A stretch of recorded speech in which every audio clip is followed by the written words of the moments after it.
But right now, I want to let you know that I am a caregiver of a 93-year-old adult baby. And if you are a caregiver, you know exactly what I mean. It's like your adult baby. So I want to talk about that and explore that with you and give you some encouragement. Maybe you are going through what I'm going through, but even this year, I've had an opportunity just the 3 weeks, just get to see things and maybe help you to avoid certain feelings and emotions. But it's really important to make sure that you're taking care of yourself first and foremost. So pay attention.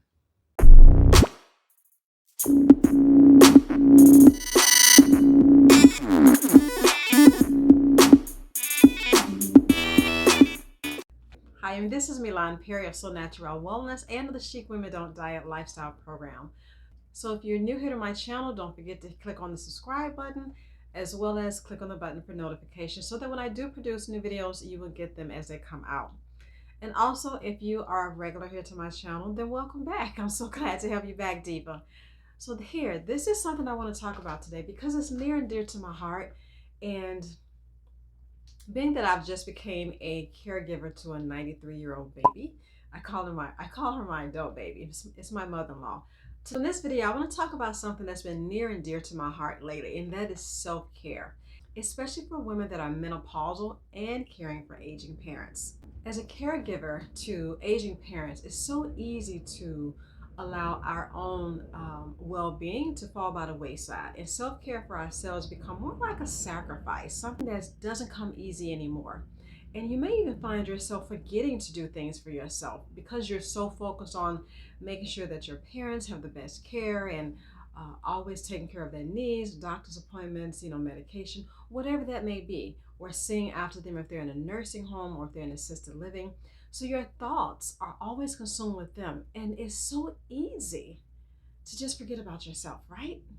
But it's so important to remember you can't pour from an empty cup. So if you're always giving and giving and giving to your aged parent, then when it's time to fill up for yourself, you have nothing left to give because you've never been replenishing your cup. So always remember you can't pour from an empty cup. You have to replenish your own well-being, your own wellness, your own self-care. You have to do that if you want some measure of sanity. And also, over the longevity, you just needed to take care of yourself. If you're not well, how can you really expect for the other person to be well either? You take care of yourself and you're able to take care of someone else. And for that reason, I am hosting a retreat for women who are taking care of aging parents. And that retreat is going to be in Chicago. And I'm also going to post a link below this video. So it's going to be in Chicago, October the 9th. And I just feel that it would be a good time to focus in on yourself, to nourish yourself, and to really come home to yourself. And it's a one-day retreat. I think you will love it. Absolutely. Here are a few tips that will help you if you're a woman in menopause who are caring for aging parents. So chic tip number one, make a schedule and stick to it. It's so easy to fall off balance with your life when there's someone else involved, and you may have their calendar, but then you sort of totter when it comes to getting your own schedule together. So make sure that you're doing that the night before and allowing minutes, 5-10 minutes for yourself every day, no matter what. You need to take a breath. You need a breather. You need to stop your mind from the constant flow of going and coming. Because just like they have a lot going on in their life and in their mind, aging is stressful for them. Getting older, not knowing what's happening to their body, why it's happening to their body, because they're still looking at themselves as 70, but they're actually 80 or 90 years old. So start taking 5-10 minutes for yourself to shut it off, to shut down all of the chatter and the thoughts that are going on in your head, and simply allow yourself to be. There are several things that you can do when you're taking these short mini breaks for yourself. Read a book, do some journaling, take a walk, even if it's just 10 minutes, walk, or go outside for some fresh air. Anything that would help you to take a moment of mindfulness and step away. Keep a healthy routine for yourself, like eating well, exercising, because if you're not eating well, you can't help them to eat well. So this is what I mean. Maybe you cook, but it's not really great food. It's okay. Do you really think that your parents will want to eat that? So if you really don't like your food that much, your parents more than likely won't like it as much either. So start looking into creating delicious food, food for them that has taste, maybe texture and flavor, food that's going to whet their appetite and make them want more. Because most of the time, our parents, they know they need to eat. But when the food is delicious and tastes good, that makes them want to eat more.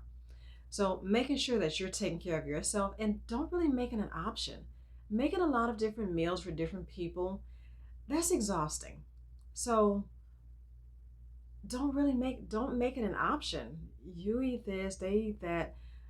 If it's good food, it's good food, and your parents will eat it. Make sure that you're communicating with family, your spouse, people that are close to them, because you want that support, and you also need to let other people know what they're going through and what you're going through as well. And I find that a closed mouth never gets any help. So if you're open about things that's going on and allowing your family members to keep that connection with friends, that helps them. But it also helps you because it gives you a window of time when you can do something for yourself, especially if friends call them. So what I did with my mother-in-law when we brought her to us, I just took her landline and had her calls forwarded to her cell phone. So that way any calls come through her phone, her landline, they come over to her cell phone. So all of her friends, her family, people that are near and dear to her, doctor's appointments that maybe I missed, they all come through her landline and then it comes to her cell phone. So I'm able to pick it up, answer as her last name, because that's also my last name, and then I give the phone to her. And there are some people, especially if you have parents that are maybe in dementia and you're taking care of them, or they're in Alzheimer's and you have someone helping you with them, then you definitely want to make, if they're in dementia but not Alzheimer's quite yet, you definitely want to make sure that you have someone there who can help you, who you also definitely want to make sure that you're taking their calls and giving it to them, because you want your parents to keep those memories as long as they can, those long-term memories before this, since they're already losing their short-term memories. So I have a tea that I use, and this is a rejuvenating sleep tea by Voomvaya, and I'm going to put the link below this video. What I love most about this is that this is an herbal supplement and is designed to help your body to rest and relax. And one of the ingredients that I love the most, and that is the top ingredient in this product. Valerian root is one of the top herbs and one of my favorite herbs. However, it is one of those herbs that cannot be taken over a long duration of time because it is habit forming. However, when you take it in connection with other herbs, it brings a more balance to your body. So valerian root, it promotes, enhances mood, it decreases hot flashes, along with black cohosh root and chamomile flower that also helps to calm you down and reduce stress, especially for women in menopause stage. Promotes rest and relaxation. If you're caring for aging parents, you definitely need to make sure that you're getting enough sleep to take care of yourself. Also, licorice root is one of the herbs that's in it, which decreases your hot flashes. So this is definitely the herb for menopausal women who are taking care of aging parents and not able to get rest and relaxation. So I love drinking this tea at night. It helps me to wind down, calm my mind and my spirit and my body, and get ready for a good night's sleep so I can start the day all over again the next day. I know from experience it can be hard to find time to take care of yourself while you're taking care of someone else, but it's important to not forget about yourself amidst the chaos. Try incorporating some of these tips into your own life and see how they work for you. So these are just a few tips that I use to help me take care of myself while I'm taking care of my mother-in-law.